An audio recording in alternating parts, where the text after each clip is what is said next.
Alhamdulillah, wassalatu wassalamu ala rasulillah wa ala alihi wa azwajihi wa ashabihi wa mawala. Asyhadu an la ilaha illallah wa asyhadu anna Muhammadan abduhu. Nikmat Allah yang sangat besar ini berupa iman Islam. Iman Islam ini pada akhirnya menuntut kita bisa bersikap dengan sikap yang tepat, bersikap dengan sikap yang tepat saat kita punya banyak kelonggaran, banyak keluasan, kita bersyukur. Saat kita dalam kondisi masa sempit, kita bisa bersabar. Ini kalau bukan iman yang betul, tidak mungkin bisa seperti itu. Syukur dan sabar. Syukur sabar itu dampak. Jadi nikmat yang paling utama adalah nikmat iman dan nikmat Islam. Mari kita syukuri agar kemudian kita diwafatkan oleh Allah dalam kondisi muslim. Amin. Sehingga kita layak mendapatkan surga.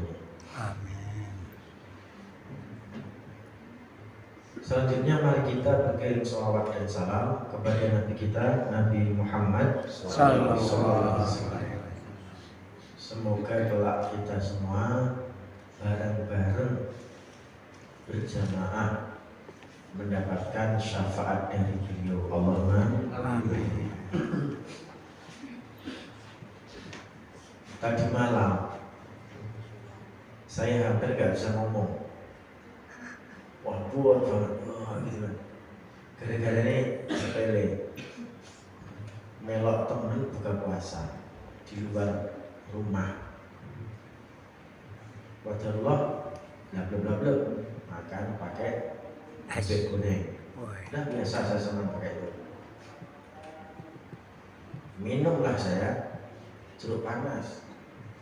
Sesudah menghindari es, ternyata saya rasakan wah. Jeruk pakai sakarin, Alhamdulillah. Langsung jadi Pak. Jadi watuk, jadi pilek, masya Allah. Jam 12 malam bangun, tak ombeni tolak angin, orang mati. Saya kelingan Pak siapa ya, saya lupa waktu dari Masjid At-Taqwa Sangrai. Pak siapa ini? Ustaz, lihat suaranya kayak begitu, berarti banyak sekali cairan apa sini? Cairan apa namanya itu? Apa ya? Lendir di dalam itu, karena memang mau pilek gak jadi, atau sempat mau pilek.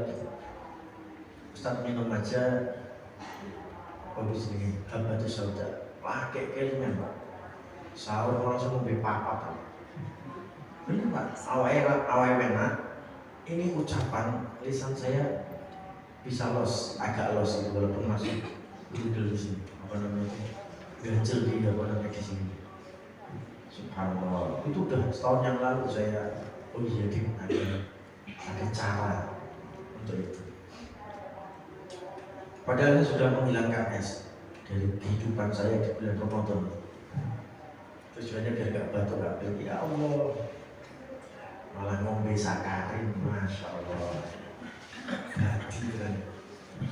Padahal udah hati-hati banget saya. Ya. Namanya takdir ya. Namanya takdir. Akhirnya atau sidik. Tapi padahal enggak ini. Enggak ngemes. Baik. Jadi saya minta maaf nanti kalau suara saya agak sedikit bimbing. Apa namanya? Nanti suara saya di sini agak banyak lendirnya, aku udah tak minum apa di sini habatus sauda ini sudah mulai turun. Agak pindah, saya maaf.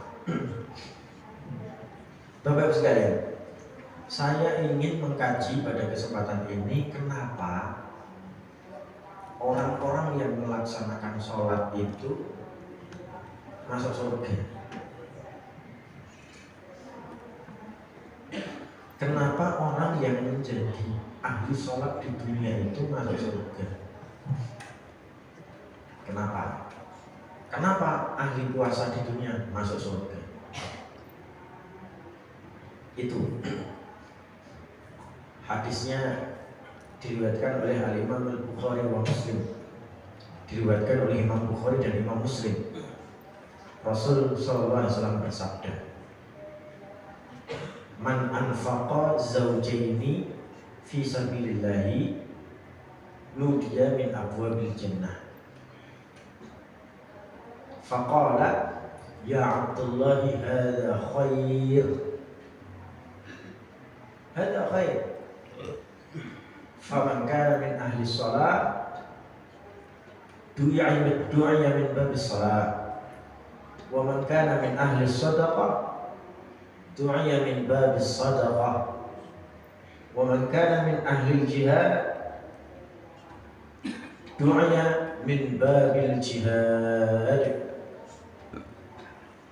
Sampai akhir hadis. Siapapun orang yang berinfak di jalan Allah, zaujain, satu pasang apapun di jalan Allah. Siapapun orang yang berinfak di jalan Allah, satu pasang apa ini? Satu pasang ini maksudnya, nah kita infak kuda, ya pasang kuda jantan, kuda betina. Nek kita infak jilbab, yo sak lambene. Nek kita infak pedang, sak tangane. Nek kita infak busur, sak panahe. Itu. Nek kita infak obat pilek, sak obat mumetela gitu Pak. Iya, terus sak pasang. Dan memang benar. Tapi Allah SWT katakan, Rasulullah SAW katakan, siapapun orang yang berinfak sak pasang itu di jalan Allah SWT, apapun, maka Allah akan memanggil dia ke dalam surga lewat pintu-pintu surga yang sudah diciptakan oleh Allah. Ada berapa pintu surga, Pak? 8. Ada 8. Pintu-pintu surga ini kemudian ngomong kepada hamba-hamba Allah tadi yang dipanggil, "Hada khair, ya Abdullah, hada khair." Wahai hamba Allah, ini baik. Wahai hamba Allah, ini baik. Siapa di antara kalian yang dulunya menjadi ahli puasa, ahli sholat, menjadi ahli sholat, maka dia akan dipanggil lewat pintu yang bernama pintu sholat. Dan siapapun di antara kalian yang dulunya menjadi ahli jihad, dia akan dipanggil dari pintu yang bernama pintu jihad. Dan siapapun di antara kalian, wa man kana min ahli shadaqati du'anya min babis shadaqah, yang menjadi ahli sedekah, dia akan dipanggil lewat pintu yang bernama pintu sedekah. Itu.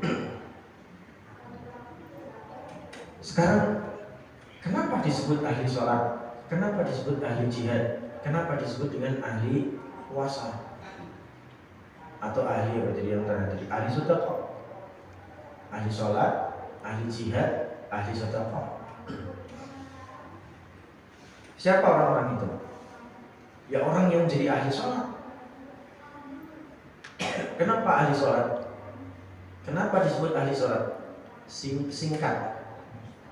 Ahli sholat disebut ahli sholat karena dia tidak meninggalkan sholat. Ahli sholat itu ternyata memiliki tingkatan seret. Tingkatan dasar, orang itu tidak meninggalkan sholat 5 waktu. Tingkatan dasar. Tingkatan yang selanjutnya, orang tersebut selain tidak meninggalkan sholat 5 waktu, menambahkan sholat sunnah. di dalamnya untuk mengiringi sholat lima waktu. Yang ketiga, dia tidak meremehkan sholat sedikit pun, entah itu sholat lima waktu maupun sholat sunnah. Kita mungkin kalau tidak pernah sholat sunnah agak sedikit meremehkan sholat wajib, rodo males. Fitrahnya begitu. Kenapa? Setan sukanya menggoda manusia yang tidak sholat sunnah, yang digoda sholat wajibnya.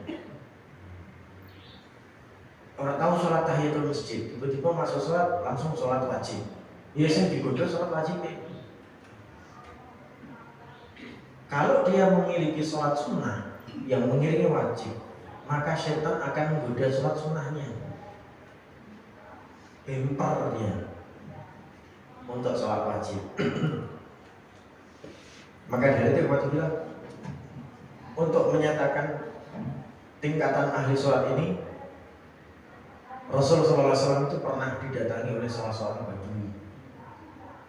Badui datang, Rasulullah, apa sih sholat yang diwajibkan Allah kepada saya? Maka Rasul berkata, sholat 5 waktu. Oke, siap Rasulullah. Aku gak akan nambahi sholat 5 waktu itu, tapi aku juga gak akan mengurangi sholat 5 waktu itu, kata badui. Akhirnya, tapi aku juga gak akan mengurangi Ramadan. Rasul, sedekah apa sih yang diwajibkan kepadaku? Zakat fitrah, zakat mal kalau kamu punya harta, sesuai nisab, sesuai haulnya, sesuai nisabnya. Sudah masuk haul. Kemudian orang ini berkata, siap Rasul, aku gak akan nambah, aku gak akan kurangi. Kalau aku punya harta, gak akan kurangi, gak akan nambah zakatnya. Sudah selesai. Orang ini kemudian pergi meninggalkan Rasulullah dan para sahabatnya. Kemudian Rasulullah SAW berkata kepada para sahabatnya, dakhalal jannata in sadaqa. Orang itu bakalan masuk surga kalau dia jujur dan benar dengan kondisi yang dia ucapkan. Akhirnya, ya bisa dikatakan salat 5 waktu, puasa Ramadan tokdil, zakat fitrah tokdil gitu. Kalau kita benar dengan itu dan kita rutin melakukan itu, selesai surga balasannya. Tingkatan dasar. Ahli sholat, ya kan? Ahli sholat. Ahli sholat kedua, dia nambahkan waktu-waktu yang lain untuk mengiringi sholat wajibnya dengan sholat-sholat sunnahnya. Betapa besar pahala dari masing-masing sholat sunnah yang Rasulullah SAW sabdakan untuk kita. Coba lihat, sholat 2 rakaat sebelum subuh, ringan banget kan? Baca sholat Qul a'udzu birabbil ya ayyuhal kafirun rakaat pertama sama baca surat Qul huwallahu ahad rakaat kedua, enteng banget kan. Apa yang terjadi? Pahalanya lebih baik daripada dunia dan seisinya. Belum lagi kalau kita sholat subuh. Sholat subuh itu betul. Sholat terbit matahari sudah terbit. Beberapa setelah itu, karena masih awal-awal terbit, ingat sudah terbit ya, sudah agak menceng. Kita sholat subuh awal duha namanya. Kalau kita sholat subuh dalam kondisi habis subuh itu berzikir sampai syuruk, habis subuh itu kita tidak kentut sampai syuruk, kemudian kita sholat 2 rakaat, enteng Pak. Pahalanya seperti orang yang sedang umroh sempurna. Bukan berarti aku tak umroh neng Masjid Nur Ciptosari Sangkrah. Lho kok ngono ning kono? Iya aku sholat subuh. Sholat subuh itu umroh, mung pahalane kayak umroh. Nek umroh ya kudu ning Makkah Madinah kono, enek tawaf, enek sa'i kan gitu. Itu namanya sholat subuh, disunahkan. Syaratnya tadi, Ustaz kalau kentut gimana? Ya tetap dapat sholat sunnah, tetapi pahalanya tidak seperti umroh kan gitu. Karena syarat dari pahala umroh seperti umroh tadi adalah tidak nuntut dari subuh sampai surut tadi. Kenapa orang bisa seperti itu? Ya karena memang dia sebelum subuh udah persiapan. Semua kotoran yang ada dalam badannya udah dia buang. Wajar kalau kemudian dia berzikir dari habis subuh sampai surut kuat. Kira-kira setengah jam lah. Kalau lihat jam sekarang jam 5 lebih 10 menit, berarti nanti surutnya sekitar jam 5 lebih 40 menit. 38 tambah 5 menit atau kita sholatnya di angka 5 lebih 40 menit lah, sudah cukup. Gitu. Pahalanya seperti wah besar sekali. Belum lagi kalau kita sholat rawatib yang mengiringi sholat-sholat wajib, surga Pak. Belum lagi kalau kita ingin mendapatkan pahala untuk mendapatkan ketinggian derajat, salat tahajud. Wa minal laili fatahajjad bihi nafilatan lak asa an yab'atsaka rabbuka maqaman mahmuda. Iya kan? Ayo tahajud di sepertiga malam, di sepenggal malam. Dengan tahajudmu niscaya Allah SWT akan meninggikan derajatmu. Apa sih yang tidak berpahala dari semua sholat sunnah yang mengiringi sholat wajib? Ada sholat jenazah, kita cuma takziah itu sudah bagus, ya kan? Kemudian kalau kita sambil sholat jenazah, takziah, kemudian sholat jenazah, kemudian mengantarkan jenazah sampai di liang kuburnya, itu pahalanya 2 gunung besar. Kalau cuma takziah tok, sholat tok, orang ngantarkan jenazah itu mung sak gunung tok. Tapi nek sampai ngantarkan jenazah 2 pahala, 2 gunung besar. Kira poin. Begitu Bapak sekalian.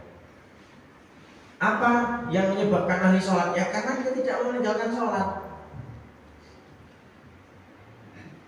Yang karakter ketiga ini Pak, karakter ketiga yang disebut ahli sholat atau tingkatan atau level ahli sholat tertinggi, nomor 3. Nih penting sekali. Apakah Rasulullah khamsu sholawatin katabahunallahu 'alal 'ibad man jaa'a bihinna lam yudayyi' minhunna syai'a istighfafan lihaqqihinna kana 'indallahi 'ahdun an yudkhilahul jannah. 5 waktu sholat yang ditetapkan kepada kita oleh Allah SWT. 5 waktu sholat itu dilaksanakan sungguh-sungguh, istiqamah. Syaratnya 2. Lam yudayyi' minhunna syai'a. Orang yang melaksanakan itu tidak ngeremehke sedikit pun dari sholat yang Allah tetapkan. Yang pertama, tidak ngeremehke. Yang kedua, istighfafan lihaqqihinna, karena menganggap enteng kewajiban yang Allah Subhanahu wa taala tetapkan. Remehke dan menganggap enteng, meninggalkan sebagian karena meremehkannya, atau ngentengke, meninggalkan sebagian karena meremehkannya, atau karena ngentengke kewajibannya. Jadi 2 syarat ini ada dalam diri kita, niscaya apa? Kita disebut ahli sholat. Orang ini, kata Rasulullah SAW, Allah memiliki janji kepadanya untuk memasukkannya ke dalam surga. Bayangkan. Berarti kalau kita mau sholat, mau masuk surga, itu kuncinya udah ada di depan mata kita. Apa itu? Sholat. Tanpa ngentengke kewajibannya, tanpa meninggalkan sebagiannya, karena faktor kita meremehkan. Allah gampang. Nah, ini kan lagi. Allah kok iso dikodok, iso digodok jamak kosor. Enak men, jamak kosor ya nek syarate. Ojo sithik-sithik jamak kosor Allah kok sholat maghrib tak bareng karo isya. Lagi ribet. Nah kan iki. Wah iki lagi ribet ya kerjane urung rampung iki. Sithik meneh salat diceluk bos. Jam 12 akhirnya kerja tekan jam 3 lah piye? Salat zuhurnya ditinggalkan hanya untuk urusan dunia yang begitu kecil. Ngeremehkan sholat hingga meninggalkannya, atau ngenteng sholat hingga kemudian kewajiban yang ada di dalam sholat itu tidak masuk menjadi karakter kita. Udah lepas itu, berarti tidak punya keahlian di dalam sholat. Disebut profesor. Itu karena apa? Penelitiannya terus menerus, kontinu, sehingga dianggap menjadi satu kekayaan intelektual bagi dia. Kalau dia tidak memiliki kontinuitas dalam penelitiannya, ya gimana mau dianggap profesor? Kan gitu tuh. Ahli dalam bidang yang sedang dia tekuni. Disebut ahli itu karena faktor itu. Nah sekarang kita ingin disebut ahli sholat lah, kok kita ngeremehkan sholat, gimana mau disebut ahli sholat? Sholat yang harus kita lakukan kita remehkan. Tak enteng, naudzubillah min dzalik. Nah, siapapun orang yang memiliki rasa untuk menjaga sholat, menganggap sholat itu agung, azim, sholat itu adalah waktu utama, pekerjaan utama, apa yang dia akan dapatkan surga. Nah, itu disebut dengan ahli sholat. Nah sekarang mari kita cek kenapa disebut dengan ahli jihad. Hadis tadi kan bicara siapapun yang menjadi ahli jihad di dunia, dia akan masuk surga lewat pintu yang bernama pintu jihad. Kenapa disebut ahli jihad? Karena di dunia suka jihad, Pak. Jihad maknanya apa? Jihad maknanya banyak. Makna yang paling utama perang. Al-jihad bukan tuqatilal musyrikin idza laqitahum. Jihad itu adalah ketika ada orang-orang musyrik menyerang Anda, kafir menyerang Anda berperang membela agama Islam. Itu makna pertama. Makna selanjutnya ada namanya jihad sosial. Kita ingin mengentaskan masyarakat dari buta huruf Al-Quran. Kita ingin mengajar mereka. Kita ingin masyarakat jihad, bangun rumah sakit. Kan gitu.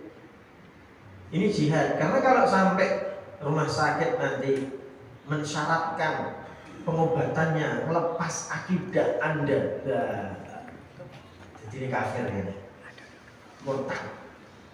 Muncul rumah-rumah sakit Islam, syaratnya udah sabar. Sakit dari Allah ya, Allah yang menyembuhkan. Yuk kita ikhtiar. Itu Islami banget. Islami banget. Jadi ada namanya jihad itu. Sekarang ada istilah jihad ekonomi, walaupun sebenarnya dulu nggak ada istilah itu. Tapi itu sudah pernah dilakukan oleh Utsman bin Affan dan juga Abdurrahman bin Auf. Orang dulu di Madinah itu ada sumur yang dikuasai Yahudi. Orang Islam, orang Yahudi, orang Nasrani itu kalau mau ngambil air dari sumur itu bayarnya oke, wajib sih. Karena memang jadi mata pencaharian si Yahudi ini. Akhirnya Utsman datang. Ini kasihan sekali kaum muslim ini. Kasihan sekali nih masyarakat di Madinah yang mau ngombe angel. Arep ngombe angel. Akhirnya apa? Dengan trik dagangnya Utsman bin Affan bisa terbeli walaupun jarak berapa lama. Ada triknya di situ, trik dagang, trik ekonomi yang dikuasai oleh Utsman bin Affan. Akhirnya terbeli. Setelah terbeli, sumur itu diinfakkan kepada masyarakat di Madinah. Udah, siapapun mau ambil aja. Termasuk orang Yahudi yang tadinya menyusahkan masyarakat untuk minum, ambil air. Silahkan kalau mau minum, silahkan. Gak Muslim, gak Yahudi, gak Nasrani mau ngambil air minum, silahkan, gratis. Bapak Ibu kalau nanti umroh, haji umroh, tanglet sama Pak Mutawifnya, Pak, ada gak sih sumurnya Utsman bin Affan yang dibeli dulu dari seorang Yahudi? Mana? Nanti itu ada terus sejarahnya. Nanti silakan dicek. Ya Allah. Yo podo kalau semua liyane podo. Cuman kan apa ya? Ada motivasi jihad ekonominya gitu. Nah, sekarang ini kalau kita melihat sekeliling kita, mereka banyak yang keluar dari akidah mereka hanya gara-gara sekelumit harta. Pengen mobil, pengen motor, pengen rumah, pengen wanita yang cantik, yang cakep. Akhirnya, kamu boleh nikah aku tapi asal kamu hijrah, asal kamu pindah dari agama kamu. Murtad jadinya kan. Harus ada muhsinin, harus ada aghnia, orang kaya yang berjaya secara ekonomi, penuhi kebutuhan-kebutuhan mereka. Kalau enggak repot. Ada lagi muncul istilah jihad media. Sekarang ada jihad media. Contohnya, Bapak Ibu ngertos kan Mbak Monik Alexander. Ngertos betul Pak? Halo. Ini kita sahur sentek gitu ini. Waduh, Mbak Monik Alexander sinten Pak Bu? Masa nggak tahu. Mbak Monik Alexander itu sering tampil di TV, kayak Abu Janda itu, Bu. Ngertos ya? Apa kata dia? Kata dia gini. Palestina itu sama Israel lebih berhak atas tanahnya. Bukan Palestina yang lebih berhak atas tanahnya. Kata dia gitu. Terus dia menyampaikan lewat video-videonya di TikTok, di Facebook, di manapun itu.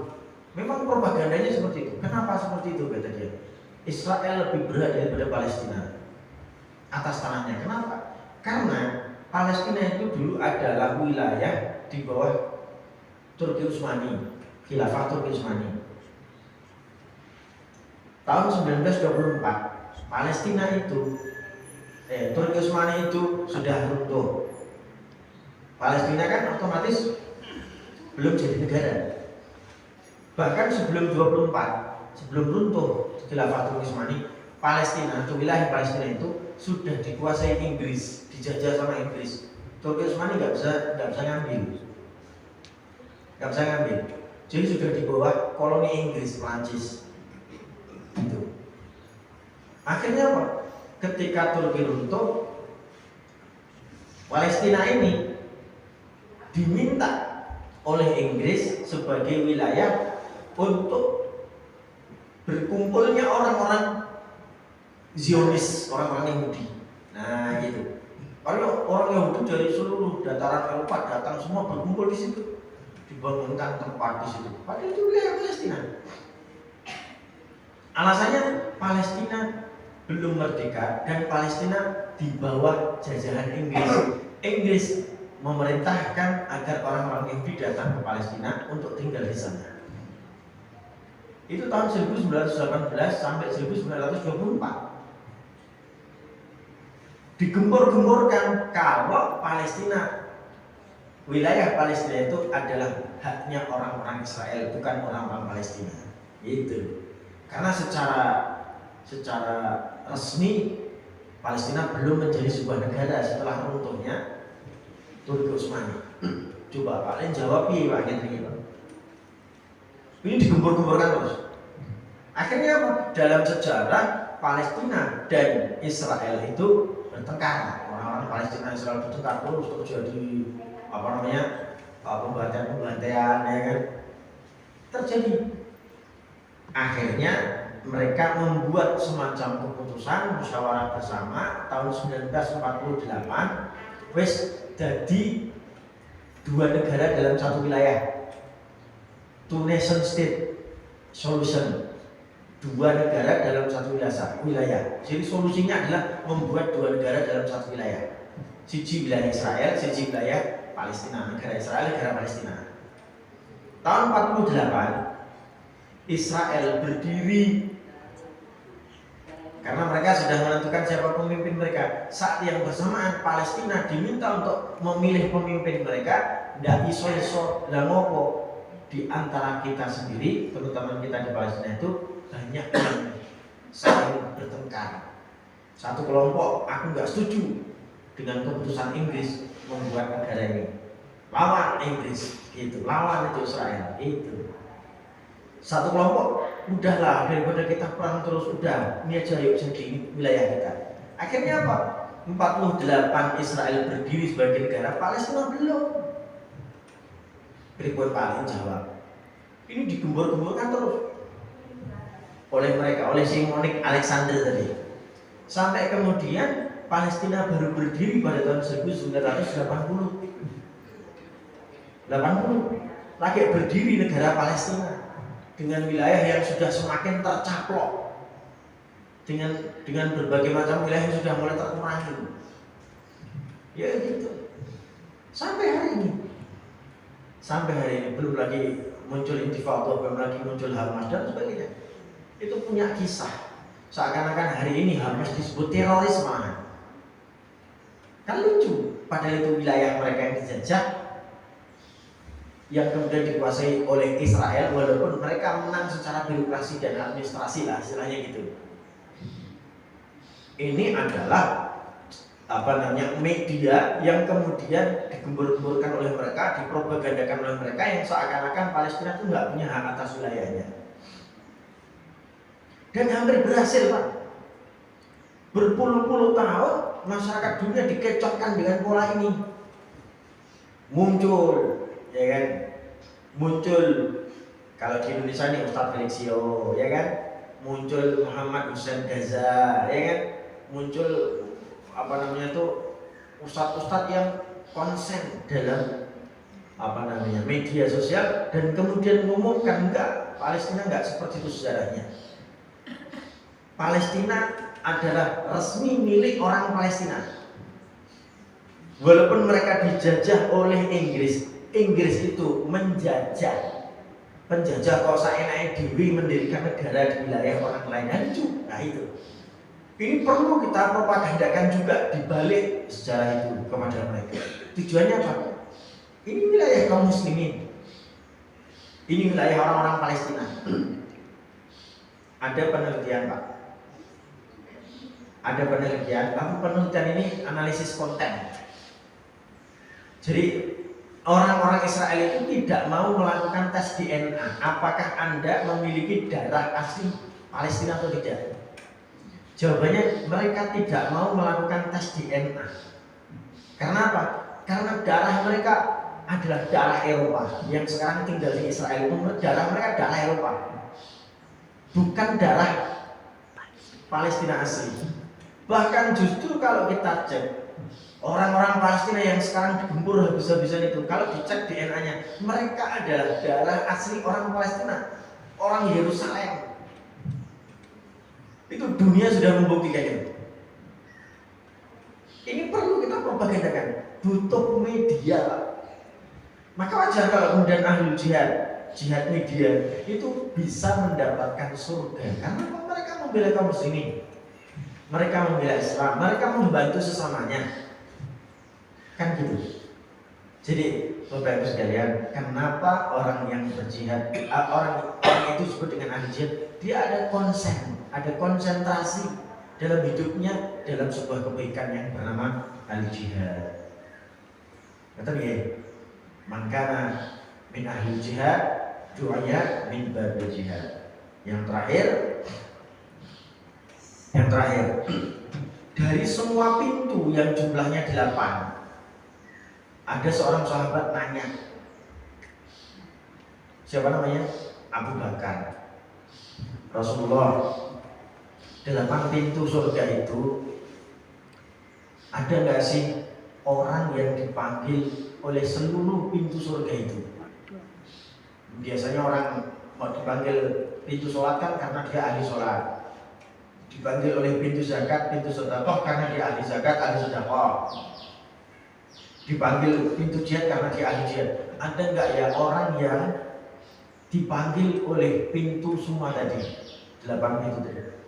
Rasulullah SAW bersabda, ada, dan aku berharap kamu salah satu di antaranya. Wah, Abu Bakar radhiyallahu senang, berarti dia termasuk orang yang dipanggil oleh 8 pintu semua. Gitu. Ya, kalau kita dipanggil 1 dari 8, terus alhamdulillah loh. Si cita alhamdulillah, wong kok kabeh nyelui. Ini menunjukkan apa toh? Ini menunjukkan kalau orang beramal soleh itu tidak bakal bertepuk sebelah tangan. Bukan kita yang cuma rindu kepada surga, tapi surgalah yang merindu kita. Nah ini penting nih. Kita rindu surga karena memang kita diminta sama Allah untuk mengharap surga. Karena surga itu adalah balasan Allah SWT kepada kita. Boleh kita berharap, tidak ada masalah. Boleh. Senang kan? Akhirnya apa? Kalau kita merindu surga, ternyata lewat hadis ini surga pun rindu kepada kita. Jadi ikhwati fillah rahimakumullah, demikian kenapa menjadi ahli sholat, ahli sedekah, ahli jihad itu dipanggil oleh Allah lewat pintu surga. Sudah kita sampaikan kenapanya. Nah, pintu yang jumlahnya 8 itu insya Allah kita akan coba kaji di kesempatan yang akan datang. Demikian, dan semoga suatu hadis ini bisa membuat kita semakin termotivasi untuk beramal soleh. Amin ya rabbal alamin. Subhanakallahumma bihamdika asyhadu an la ilaha illa anta astaghfiruka wa atubu ilaik. Assalamualaikum warahmatullahi wabarakatuh. Waalaikumsalam. Saya berangkat sampai